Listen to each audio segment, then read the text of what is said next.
How do you photograph something that cannot be readily seen? There's a close connection to photography and surveillance. I was dreaming of getting access to some surveillance cameras. Everyone talks about the effect of surveillance on daily lives, but then how to photograph this. Of course, it was a challenge to ask a photographer to do a piece on something usually you don't see. And then the other thing, also access. Even working with Edgelands and working with the organization, which is not just some journalist or an agency, we didn't get very far in hearing back, getting information about where all this information is being safeguarded. Look, I mean, people are filming all over the place. When you ask for it, why don't you get anything? How much can you actually extract from seeing only where the cameras are?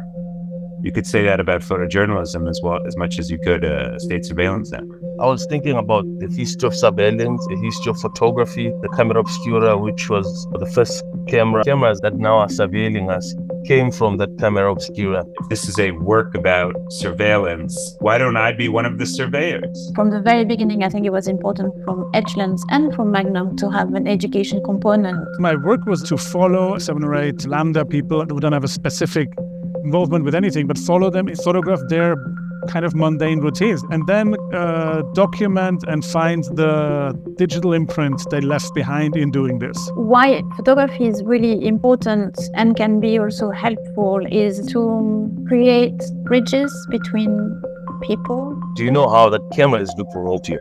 And, you find out that a lot of people, they actually don't know, how they're being seen or how is this looking at me or how this can be helpful. I think artists are the perfect people to create dialogue and engagement and make people to have a voice. The reason why it's really exciting for us to collaborate with Edgelands is really because it's such a complementary collaboration. You bring the science and then we bring the art. These images, I think, are a reflection and evidence and a guide of sorts. We can use this as societies, as citizens, and I think this is also where we go back to why it's a good partnership with Edgelands.